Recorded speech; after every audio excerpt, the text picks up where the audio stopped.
வணக்கம் தாய் தமிழ் உறவுகளே. ஒரு சின்ன இடைவெளிக்கு அப்புறம் மறுபடியும் காணொலி போடுறேன். வெளியூர் சென்று இருந்ததுனால காணொலி போட முடியல. அதனால் இப்போ காணொலி போடுறேன். குறிப்பாக நம்ம இன்றைக்கி என்ன பார்க்க போகிறோம் அப்படின்னா, அந்த மே 18 அதை பற்றி பேசணும்னு நினச்சிருந்தேன். அது வந்து மிக முக்கியமான ஒரு துயர சம்பவம். தமிழக மக்கள் ஈழத்தமிழர்களுக்கு நடந்த ஒரு கொடுமை. அந்த கொடுமையை பற்றி அது வந்து நம்ம ஒவ்வொரு வருடமும் மே 18 வந்து நம்ம ஒரு நினைவேந்தலாக அவங்களுக்கு நம்ம செய்யக்கூடிய ஒரு கடமையாக நம்ம வந்து பார்க்கணும். அவங்களால ஒவ்வொருத்தராலையும் முடிஞ்ச அளவுக்கு அந்த நினைவேந்தலுக்கு உதவி செய்யணும் அப்படின்றது என்னோடய கோரிக்கை. நம்ம இந்த காணொலியில் அதை பற்றி விரிவாக பார்ப்போம். அந்த மே 18 ஏன் நம்ம வந்து ஒவ்வொரு வருடமும் அந்த நினைவேந்தல் வந்து பண்ணணும், ஈழத்தமிழருக்கு அப்படி என்ன கொடுமை நடந்தது அப்படின்றத இந்த காணொலியில் பார்க்கலாம். முதல்ல வந்து இதை பற்றி பேசுகிறதுக்கு முன்னாடி அந்த இலங்கை அப்படின்ற அந்த நாட்டினுடைய வரலாறு தெரியணும். முதல்ல அங்கே யார் இருந்தா அப்படின்னு பார்த்தீங்கன்னா, அந்த ஒட்டுமொத்த நிலப்பரப்பிலையும் தமிழர்கள் தான் இருந்தாங்க. எப்படி இங்கே நாவலந்தீவுன்னு சொல்லக்கூடிய அந்த இந்தியாவில் ஒட்டுமொத்த நாவலந்தீவிலும் இருந்தவர்கள், சொல்லப்போனால் தெற்காசியா முழுவதும் பரவி வாழ்ந்தவர்கள் தமிழர்கள் தான். இந்த ஒட்டுமொத்த தெற்காசியா கண்டத்திற்கு, அதாவது தெற்காசியா முழுவதும் இருந்தாங்க. இந்த இந்திய துணைக்கண்டத்திற்கு உரிமை கொண்டாடுவதற்கு உரிமை இருக்கக்கூடிய ஒரே ஒரு இனம் வந்து அது தமிழினம் தான். மிச்ச எல்லாருமே வந்து குடியேறியவர்கள், இல்லைன்னா தமிழ் இனத்திலேருந்து பிரிந்து சென்றவர்கள். அப்படி பிரிந்து சென்றவர்கள் தான் இந்த கன்னடர்கள், மலையாளிகள், தெலுங்கர்கள். இவங்கெல்லாம் வந்து இவங்களுடைய ஆதியும் பார்த்திங்கன்னா தமிழர்கள் தான். அது தெரியாமல் மொழி மட்டும் அவங்க எல்லாமே இந்த சமஸ்கிருதத்தை கலந்து உருவாக்கிய மொழிகள் தான். அப்படி பண்ணது தான் வந்து பிற மொழிகள். இந்த பிற மொழிகள்லாம் பார்த்திங்கன்னா ஒரு 1000 வருடங்கள், இப்போ ஹிந்திலாம் எடுத்துக்கிட்டிங்கன்னா 500 வருடம் 600 வருடம் அந்த அளவுக்கு தான் தொன்மையானது. ஆனால் தமிழ்ன்றது வந்து பார்த்திங்கன்னா மிக மிக பழமையான ஒரு மொழி. உலகத்திலே வந்து பழமையான மொழி தமிழ் தான். இறைவன் பேசிய மொழியும் தமிழ் தான். இவங்க இஷ்டத்துக்கு சமஸ்கிருதத்தில் பேசினார் கடவுள், இதில் பேசினார் கடவுள் தான் கப்சா கதை விடுவாங்க. இவங்களோட புராண கதைகளுமே நிறைய கப்சா கதைகள்லாம் கலந்து எழுதப்பட்டிருக்கு. புராணங்கள் இருந்தது உண்மை, ஆனால் அந்த புராணங்களில் இவங்களோட சாதகமாக சில கட்டுக்கதைகள்லாம் எழுதி அதை திரித்து எழுதி வச்சுருக்கிறாங்க. அதே மாதிரி இந்த சமஸ்கிருதன்ற மொழியில் தான் இப்போ வந்து கோயில்கள்லாம் பார்த்திங்கன்னா ஓதப்பட்டு கொண்டிருக்கிறது. அதுவே ஒரு தவறு. அந்த மொழியில் ஓதுனா கடவுளுக்கு ஒன்றுமே புரியாது. ஏன்னா அவருடைய மொழியில் பேசினா தான் அவருக்கு புரியும். அந்த மொழி வந்து அவரே பேசிய மொழி, இறைவனே பேசிய மொழி வந்து தமிழ் தான். அவர்கிட்ட போய் சமஸ்கிருதத்தில் ஓதிக்கிட்டு இருக்காங்க கோயிலில். இப்போ அதை பார்க்கையில் அவருக்கு எப்படி இருக்கும்? இவங்க என்னமோ கத்திக்கிட்டு இருக்காங்க அப்படின்னா அந்த மாதிரி இடங்களில் போய் என்ன பூஜை புனஸ்காரங்கள் பண்ணாலும் ஒன்றும் நடக்காது. இப்போ அதுதான் நடந்துக்கிட்டு இருக்கு உலகம் முழுவதும். ஏன்னா தான் போய் இப்போ கும்பாபிஷேகம் பண்ண குடமுழுக்கு செஞ்சால் அந்த குடமுழுக்கே வந்து தமிழில் நடத்தணும், சமஸ்கிருதத்தில் நடத்தணும்லாம் சில போராட்டங்கள் நடந்துகிட்டு இருக்கு. குறிப்பாக நம்ம போராட்டங்கள்னு சொல்கிறத விட விவாத பொருளாக இருக்குது. குறிப்பாக தஞ்சை பெரிய கோயிலில் கும்பாபிஷேகம் நடக்கும்போது இது ஒரு பெரிய சர்ச்சை பொருளாச்சு. தமிழில் தான் நடத்தணும் அப்படிங்கும்போது இவங்க வந்து இல்லை, நாங்கள் வந்து சமஸ்கிருதத்தெலாம் நடத்துவோம் அப்படின்னு சொல்லிட்டு ஒரு பேச்சுவார்த்தை போயிட்டு. இதெல்லாமே வந்து ஒரு தவறான ஒரு செய்கை. சரி, நம்ம அந்த விஷயத்துக்குள்ள அப்புறம் அதை பற்றி நம்ம இன்னொரு காணொலி தெளிவாக போடலாம். இப்போ நம்ம எதுக்காக சொல்ல வரோன்னா, இப்போது அந்த இலங்கை முழுவதும் இருந்தது தமிழர்கள் தான். அங்கே பேசப்பட்ட மொழி தமிழ் தான். அதற்கு பிறகு விஜயன் ஒருத்தர் வராரு. அவர் வந்து இந்தியாவிலேருந்து தான் வராரு. இந்தியாவில் ஒரு ஒடிசா பக்கத்தில் அந்த பகுதிகளிலேருந்து வராரு. அவர் வந்து இங்கே இலங்கையில் அவர் வரும்போது அவர் மட்டும் வரல, அவரோட ஒரு சின்ன படையையும் கூட்டிகிட்டு வராரு. கூட்டிகிட்டு வந்து இங்கே குடிபெயர்றாரு. அப்போது அங்கே இருந்த ஒரு பெண், அங்கே இருந்தது ஒரு தமிழ் பெண் தான், அவங்கள தான் விருப்பப்பட்டு கல்யாணம் பண்ணிக்கிறாங்க. அதுக்கப்புறம் அங்கே இருந்த அந்த அவர் கூட வந்தவர்களும் அங்கே இருக்கிற பெண்களை கல்யாணம் பண்ணி அப்படி ஒரு இனம் உருவாகுது, ஒரு கலப்பினமாக உருவாகுது. அந்த கலப்பினம் தான் வந்து அவங்க என்ன மொழி பேசுகிறாங்க அப்படின்னு சொன்னால், அவங்க வந்து பாலி அப்படின்ற மொழி. அந்த மொழியை வந்து ஆரம்ப காலத்தில் அதுதான் வந்து புத்தர்களுடைய மொழியாக இருந்தது. அந்த பாலி மொழியை வந்து தமிழ் கலந்து உருவாக்கிய ஒரு மொழி. தமிழ் கலந்து பாலி மொழியில் சமஸ்கிருதம் கலந்து உருவாக்கிய ஒரு மொழி தான் வந்து இந்த சிங்களம். பாலி மொழியில் வந்து சமஸ்கிருதம் கலந்து பேசப்பட்டது தான் வந்து இந்த சிங்களம். அப்புறம் ஈழத்தமிழர்கள் நம்ம தூய தமிழ் பேசுவாங்க. அவங்களோட தமிழ் வந்து கொஞ்சம் சற்று வித்தியாசமாக இருக்கும். தூய தமிழ் அது. அவங்க பேசக்கூடிய அந்த நடை. நம்ம பேசுவதற்கும் அவங்க பேசுவதற்கும் சிறிய வித்தியாசமே உண்டு. ஆனால் அவங்க பேசுவது தான் தூய தமிழ்னு கூட சொல்லலாம். இப்போது அந்த மாதிரி அவங்க வந்து குடியேறினாங்க. அவங்களுக்குன்னு ஒரு மொழியை உருவாக்கிக்கிட்டாங்க. அவங்க பின்பற்றிக்க மதம் வந்து புத்த மதம். அதுலேருந்து அந்த புத்த பிக்குகள் புத்த பிக்குகள் எல்லா இடத்துலையும் இருக்கிறாங்க. ஆனால் அங்கேயும் அந்த புத்த மடாலயங்கள், புத்த பிக்குகள் இதெல்லாம் வந்து அங்கே உருவாக்கப்படுது. அப்போ என்ன ஆகுதுன்னா, ஒரே இனமாக இருந்த அந்த நாடு 2 இனமாக மாறிடுது. ஒன்று தமிழ் இனம், அதாவது அந்த ஈழத்தமிழர்களாக இருக்கிறவங்க. இன்னொன்று இந்த ஈழத்தமிழர்கள் பார்த்திங்கன்னா இந்த மலையா தமிழர்கள்லாம் வந்து இங்கே குடியிருப்பாங்க. அவங்க வந்து வேலைக்காக கொண்டு வரப்பட்டாங்க, அங்கே இருந்தாங்க. அதுக்கப்புறம் அதுவும் வந்து அவங்களையும் பார்த்திங்கன்னா கொடுமைப்படுத்தினார்கள். எல்லா தமிழர்களையுமே அங்கே வந்து கொடுமைப்படுத்தின சம்பவங்கள்லாம் நடந்தது. இப்போ எப்படி இந்த பிரச்சனை வருது அப்படின்னா, இவங்க ஒரு இனமாக இருந்தது 2 இனமாக மாறினதுக்கப்புறம் இவர்கள் பல்கி பெறுகிறார்கள். அப்போல்லாம் ஆரம்பத்தில் பார்த்திங்கன்னா கொஞ்சம் ரொம்ப ஆரம்ப காலத்தில் பார்த்தா ஒற்றுமையோடு தான் இருந்துருக்குறாங்க. இவங்களும் ஒரு இனம், அவங்களும் ஒரு இனம், அந்த மாதிரி அவங்களுடைய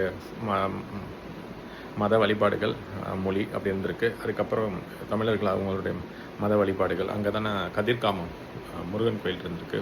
இன்னும் நிறையா வழிபாடு தலங்கள்லாம் வந்து தமிழருக்கு இருக்குது அங்கே. இந்த மாதிரி இருக்கக்கூடிய சூழலில் அப்போ போட்டி பொறாமை வர ஆரம்பிக்குது. அப்புறம் தமிழர்களுடைய வளர்ச்சியை பார்த்து சிங்களர்களுக்கு வெறுப்பு வருது. இந்த வெறுப்பெல்லாம் வந்து அங்கே இருக்கக்கூடிய ஆட்சியாளர்கள் மூலமாக பல்வேறு ஆண்டுகளுக்கு அப்புறம் பல ஆட்சியாளர்கள் மூலமாக அது ஊட்டப்படுது. அந்த வெறுப்பு அரசியல்னு சொல்லுவாங்களே, அது நடக்குது. அதுக்கப்புறம் ஆட்சி அதிகாரத்துலேயும் தமிழர்கள் வந்து அங்கே மகிழ்ச்சிட்டு தான் இருந்தாங்க ஆரம்பத்தில். அது வந்து அப்படி இருக்கக்கூடாது அப்படின்னு சொல்லி அவங்கள அதுலேருந்து நீக்கினாங்க. அதுக்கப்புறம் இவங்கெல்லாம் படித்து நல்லா வந்துடுறாங்களே, இவங்களுக்கெல்லாம் வந்து படிப்பு அப்படின்றது வந்தனால இவங்கெல்லாம் நல்லா வசதி வாய்ப்போட பெரிய ஆளாக வந்துடுறாங்க சொல்லிட்டு அதை ஒடுக்கணும்னு பார்த்தாங்க. அதுக்கப்புறம் கொஞ்சம் கொஞ்சமாக அவங்களோட உரிமைகள் எல்லாம் பறிக்கப்பட்டுச்சு. இப்படி ஒரு ஒட்டுமொத்த நாட்டிலையும் பரவி வாழ்ந்த தமிழர்கள் சுருங்கி சுருங்கி சுருங்கி தள்ளப்பட்டு அவங்க ஒரு குறிப்பிட்ட இடங்களுக்கு போக ஆரம்பிச்சிட்டாங்க. அதாவது அவங்கள வந்து ஓரங்கட்டி இவங்க பல்வேறு இடங்களில் பெருக்க ஆரம்பிச்சிட்டாங்க. அதுதான் நடந்தது. அதுக்கப்புறம் அவர்களுக்கு அரசாட்சியில் இருந்த அந்த உரிமைகள்லாம் போயிடுச்சு. அதுக்கு ஒரு 10 நூற்றாண்டுகளுக்கு முன்னாடி பார்த்தோம்னா அது வந்து சோழர்கள் கட்டுப்பாட்டில் தான் இருந்தது ஒட்டுமொத்த இலங்கையும். ஆனால் அதுக்கப்புறம் அது பாண்டியர்களுக்கு அப்புறம் பின்னாடி அந்த சோழர்களுக்கும் பாண்டியருக்கும் நடந்த போர், அதுக்கப்புறம் பாண்டிய வம்சத்துக்குள்ளே நடந்த போர், அதுக்கப்புறம் பாண்டிய வம்சத்தினோட வீழ்ச்சி, சோழர்கள் வீழ்ச்சி, அதுக்கப்புறம் பாண்டிய வம்சத்தின் வீழ்ச்சி நடந்ததுக்கப்புறம் தமிழ்நாட்டிலே பார்த்திங்கன்னா இஸ்லாமியர்கள் வந்தாங்க, படையெடுப்பு இருந்தாங்க. அதை தொடர்ந்து விஜயநகர மன்னர்கள், அதுக்கு அடுத்து Dutch, Portuguese, English, British, East India company எல்லாம் வந்ததுக்கப்புறம் அப்படியே எல்லாம் வந்தவன் போகிறலாம் வந்து இங்கே இருக்கிற வளங்களை சுரண்டிட்டு மக்களை அடிமைப்படுத்தி மக்களோட உழைப்பை உறிஞ்சிக்கிட்டு மக்களோட நிலங்களை பிடுங்கிக்கிட்டு இந்த மாதிரி தான் பண்ணிட்டு போனாங்க. அந்த மாதிரி அதுவரை நிறைய வழிபாட்டு தலங்களெல்லாம் இடிச்சிருக்கிறாங்க, குறிப்பாக இஸ்லாமியர்கள். அதுக்கப்புறம் நிறைய பெயர் மாற்றங்கள்லாம் பண்ணி வச்சுருக்கிறாங்க. அதெல்லாம் நடந்தது. இப்போ இங்கே இலங்கையில் என்ன நடக்குதுன்னா, இந்த தமிழர்களுடைய உரிமைகள் பறிக்கப்பட்டு கொண்டே வருது. அரசவையிலேருந்து அரசு பணிகள்லேருந்து அவங்களுக்கு வேலை தர மறுக்கப்படுது. பார்த்து அவங்க ஆளுங்களையா வேலையில் அமர்த்தப்படுறது, அவங்க ஆட்களையாக கொண்டாந்து குடிபெயர வைக்கிறது, தமிழர்கள் இருக்கக்கூடிய பகுதியில் அவங்க ஆட்களை கொண்டாந்து குடிபெயர வச்சு சண்டைகள் வர வைக்கிறது. அதுக்கு போக இந்த மாதிரி நிறையா வேலை, இதெல்லாம் எங்கேயோ நடந்த மாதிரியே இருக்கிறோமா. இதெல்லாம் வந்து இஸ்ரேல் அங்கே பண்ணிகிட்டு இருக்குது இல்லையா, காசா அந்த பாலஸ்தீன் பக்கத்தில், இதே தான் இஸ்ரேல் அங்கே பண்ணிகிட்டு இருக்குது. இது வந்து அதே தான் ஒரு ஒரு ஒரு ஜீனோசைட் நடக்கிறதுக்கு முன்னாடி இந்த வேலைகள்லாம் பண்ணுவாங்க. அதெல்லாம் நடக்குதுன்னாவே அடுத்து ஜீனோசைடு வரப்போகுது அப்படின்னு அர்த்தம். அதனால தான் இப்போ தமிழ்நாட்டில் அந்த மாதிரி ஒன்று வரக்க போகுது அப்படின்றத முன்னாடியே கணிச்சு இப்போவே சொல்லிக்கிட்டு இருக்கிறோம். என்ன ஜீனோசைடு நடக்க போகிறீங்க அப்படின்னு நீங்கள் கேட்கலாம். இப்போ இலங்கையில் என்ன நடந்துச்சு, அவர்களுடைய ஆட்கள்லாம் பரவி அதாவது நம்ம தமிழர்கள் பரவி வாழ்ந்த இடத்துலேருந்து பல்வேறு இடங்கள்லேருந்து தமிழர்கள் அடக்கப்பட்டாங்க, ஒடுக்கப்பட்டாங்க, உரிமைகள் பறிக்கப்பட்டது, அரசு பணியில் வரவிடாமல் பண்ணாங்க. பத்தாவதுக்கு அவங்க ஆட்களை நிறையா பணியமர்த்தினாங்க. தமிழர்கள் இருக்கக்கூடிய குடியிருப்பு பகுதியில் கொண்டாந்து அவங்கள ஆட்களை குடியமர்த்தினாங்க, சிங்களர்களை குடியமர்த்தினாங்க. அதுக்கப்புறம் அவங்களுக்குள்ள சண்டைகள் வந்தது. அப்படியே ஒன்றா நடக்க ஆரம்பித்தோன்னா பிற்காலத்தில் பார்த்திங்கன்னா இவங்க அறவழியில் தான் ஆரம்பத்தில் போராடினாங்க. உரிமைகள் மறுக்கப்படும் போது கேட்குறது தானே. இப்போ எனக்கு இந்த மண்ணில் நான் பிறந்திருக்கிறேன், எனக்கு படிப்பு உரிமை வேணும், கல்வி அறிவு, அந்த படிப்புரிமை, அதுக்கப்புறம் வந்து வேலைவாய்ப்பு, இதெல்லாம் எல்லோரும் கேட்குறது தான். அந்த மண்ணில் பிறந்தவங்களுக்கு அந்த உரிமை உண்டு. அவங்க தான் அந்த மண்ணில் இருந்தவங்க, இவங்க தான் வந்தவங்க. ஆனால் இவங்க அதெல்லாம் ஆக்கிரமித்து வச்சுட்டு இவங்களுக்கு கொடுக்க வேண்டியதெல்லாம் கொடுக்காம, அப்புறம் அவங்க மத அடிப்படையில் அவங்க வேற ஆள், இவங்க வேற ஆளுன்றத அப்படி அந்த மதத்தினுடைய அந்த மத வெறியும் தூண்டி விட்றாங்க. அங்கே தூண்டி விட்டுருக்காங்க. நம்ம வேற அவங்க வேறன்றது அவன் பிரித்து காட்டுறதுக்காக அந்த மதம், அந்த மொழி இதெல்லாம் பயன்படுத்தி ஏற்படுத்தப்பட்ட சண்டைகள் தான் அதெல்லாம்.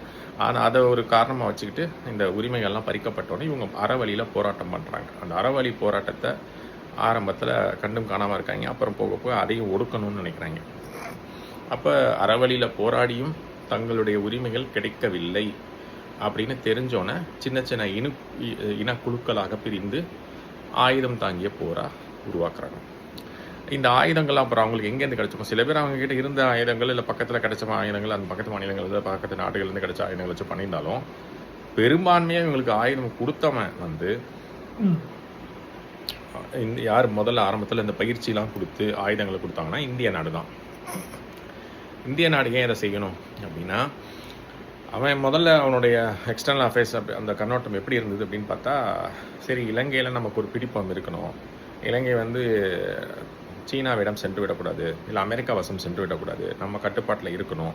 அப்போ இந்த மாதிரி ஒரு அவன் எப்போ வேணாலும் அந்த பக்கம் போகக்கூடிய சூழல் தான் இருந்தது. ஏன்னா குறிப்பாக சீனாவோட ஏன் போனால் அவன் மதமும் புத்த மதம், இவங்க மதமும் புத்த மதம், எளிதாக அவன் ஒன்றிடுவான் மத சார்பில் அப்படின்ற மாதிரி அவங்க நினச்சாங்க. அதனால் இந்த மாதிரி ஒரு தமிழீழம், இந்த விடுதலை புலிகள் அப்படின்ற அந்த இயக்கம் அது வர்றதுக்கு முன்னாடியே சின்ன சின்ன குழுக்கெல்லாம் நிறைய பேர் அங்கங்கே போராடிக்கிட்டு இருந்தான். அவங்களுக்கும் சிங்கள இராணுவத்துக்கும் சண்டைகள் ஏற்படும். இவங்க அவங்கள தாக்குறது, அவங்க இவங்களை தாக்குறது, கொல்றது இதெல்லாம் நடந்துக்கிட்டு இருந்துச்சு. ஆனால் அது வந்து ஒரு பெரிய லெவலுக்கு போகலை. அதெல்லாம் தாண்டி தான் விடுதலை புலிகள்ன்ற ஒரு இயக்கம் உருவாகுது. ஏன்னா இவங்களாலையும் சமாளிக்க முடியல. ஏன்னா அந்த சிங்கள இராணுவம் வந்து அவர்களை வந்து கொல்றது, அடிக்கிறது பண்ணுறதெல்லாம் எளிதாக பண்ணிக்கிட்டு இருந்தாங்க. இந்த சின்ன சின்ன ஆயுத குழுக்களாக இருந்தாலும் ஒன்று திரட்டி இவங்க ஒரு மிகப்பெரிய ஒரு படையாக உருவாக்குறது தான் வந்து இந்த விடுதலை புலிகள் இயக்கம். இந்த இயக்கத்துக்கு இந்திய அரசே வந்து ஆயுதங்களை கொடுக்குது, பயிற்சி கொடுத்து இவங்களை வச்சு அவங்க போராட வைக்குது. அதாவது இவங்க வந்து ஒரு நியாயமான இயக்கம் மாதிரி அவங்க கருதி கொடுத்தாங்கன்ற மாதிரிலாம் நம்ம இதை எடுத்துக்க முடியாது. ஆரம்பத்தில் அந்த மாதிரி தோன்றினாலும் அவங்க வந்து இதில் அவங்களுக்கு ஆதாயம் இல்லாமல் எதுவும் செய்ய மாட்டாங்க. இந்திய அரசு என்ன நினச்சிதுன்னா, இந்த மாதிரி ஒரு புரட்சிகரமான ஒரு படை அங்கே இருந்துச்சுன்னா இலங்கைக்கு அது ஒரு தொந்தரவாக இருக்கும். எப்படி பார்த்தாலும் அது ஒரு தொந்தரவாக இருக்கும்.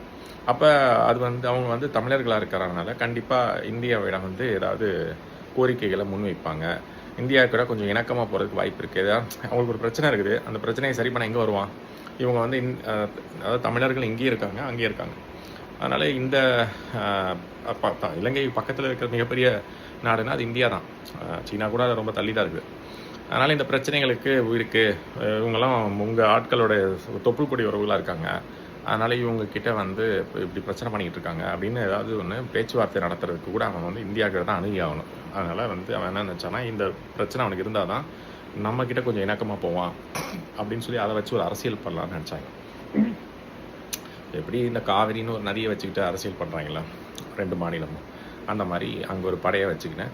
அந்த படை உருவானது வந்து இவங்க சொல்லி உருவாகலை, அது தானாகவே எழுச்சிமிக்க படையாக உருவாகி மக்களுக்கு நடுவில் ஏற்பட்ட அந்த கிளர்ச்சினால் தானாக உருவான ஒரு, அதாவது தலைவர் அவர்களால் உருவாக்கப்பட்ட ஒரு படை. ஆனால் அதுங்க நிறைய இனக்குழுக்கெல்லாம் அங்கே அதுக்கு முன்னாடி போராட ஆரம்பிச்சிட்டாங்க. அவங்களெல்லாம் ஒன்று திரட்டி மிகப்பெரிய ஒழுக்கமான வலிமையான ஒரு படையாக உருவாக்கி நம்ம இழந்த உரிமையை திரும்ப பெறணும் அப்படின்றதுக்காக ஏற்பட்டக்கூடிய ஒரு புரட்சி. அதை வந்து அவன் அப்படி பார்க்கல, அவன் தீவிரவாத இயக்கமாக அவன் பார்க்க ஆரம்பிச்சிட்டான். இலங்கை நம்ம நாட்டுக்குள்ளாரையே நமக்கு வந்து இவங்க தனி நாடு கேட்குறாங்க. இவங்க என்ன சொல்கிறாங்க, ஒன்று சரிசமமாக பங்கு, ஆட்சியில் வந்து பங்கு, அதிகாரத்தில் பங்கு, எல்லாரும் தமிழர்களும் நல்லா வாழணும், இலங்கை சிங்களவர்களாக இருக்கக்கூடிய சிங்களவர்களும் நல்லா வாழணும்னு நினச்சா அவங்க அப்படி கேட்டாங்க. அதுக்கு அவங்க ஒத்துக்கல. சரி அப்போ வேண்டாம், ஒரே நாட்டுக்குள்ளே அப்படி ஒற்றுமையாக இருக்க முடியலன்னா நாங்கள் தனி நாடாக இருந்துக்கிறோம், நீ தனி நாடாக இருந்துக்க, நீ அதை ராஜ்யம் பண்ணிக்க, நாங்கள் நிம்மதியாக இருந்துக்கிறோம்னு கேட்குறோம். அதுலேயும் எந்த தவறு இருக்கிற மாதிரி தெரியல. ஒட்டுமொத்த நாட்டுக்குமே உரிமை தமிழர்களுக்கு தான். இவன் எங்கேருந்தோ வந்துட்டு இவன் வந்து இதை ஆக்கிரமிச்சதே முதல்ல தப்பு. இவனைத்தான் நம்ம ஓரமாக ஒதுக்கி வைக்கணும். ஆனால் இவனுங்க என்ன பண்ணுறானுங்க, எல்லாத்தையும் எடுத்துக்கிட்டு இவங்களுக்கு நியாயமாக கிடைக்க வேண்டிய உரிமையை கூட மறுத்துக்கிட்டு, அதாவது இருக்கிறதுக்கு இடம் கொடுத்தா படுக்கிறதுக்கு இடம் கேட்பாங்கன்றாங்க நம்ம ஊர் பக்கம். அப்புறம் இன்னொன்று கூட சொல்லுவாங்க, இந்த ஒண்டை வந்த பிடாரி ஊர் பிடாரியை வரட்டுச்சுன்னு. அந்த மாதிரி தான் இவங்க வந்து ஏதோ தஞ்சம் போகிறதுக்கு வந்தவங்க நாட்டையே கைப்பற்றி வச்சுக்கிட்டு இவங்கள துரத்தி விட பார்க்குறாங்க. அந்த கதை தான். அதனால் இப்போது அந்த போராட்டம் வந்து வலுப்பெறுது. ஏன்னா இவங்க என்ன கேட்குறாங்க, ஒன்று சரிசமமாக அதிகாரம் ஆட்சியில் பங்கு கிடைச்சா நீங்களும் நல்லா இருப்பீங்க, நாங்களும் நல்லா இருப்போன்றாங்க. அதுக்கு ஒத்து வரலவேன், அப்படிலாம் இருக்க முடியாது அப்படின்னு. அதுக்கப்புறம் சரி, அப்போ நீ தனி நாடாக இருந்துக்க, நான் தனி நாடாக இருந்துக்கிறேன், உனக்கும் பிரச்சனை இல்லை எனக்கும் பிரச்சனைன்றாங்க. அதுவும் முடியாதுன்றான். எப்படி இவன் நாட்டுக்கும் இந்த நாட்டுக்கும் அவனுக்கு சம்மந்தமே கிடையாது. இங்கே வந்து உட்காந்துக்கிட்டு என்ன பேசுகிறாங்க பார்த்தீங்களா? அந்த அந்த இலங்கை நாட்டுக்கும் அவங்களுக்கு சம்மந்தமே கிடையாது. ஆனாலும் வந்து திமிருத்தமாக பேசிகிட்டு இருந்தாங்க. இதன் காரணமாக தான் வந்து என்ன, இவங்கள்ட்ட அறவழியில் போராடி ஒன்றும் பிரயோஜனம் இல்லை. அறவழியில் போராடும் போது இந்த கோரிக்கைகள்லாம் வைக்கப்பட்டது, அவங்க அதுக்கு ஒத்துக்கல. அதுக்கப்புறம் தான் அந்த ஆயுதம் தாங்கிய போராட்டம் நடக்குது. அதுக்கு பயிற்சி கொடுக்குறதே வந்து இந்தியா.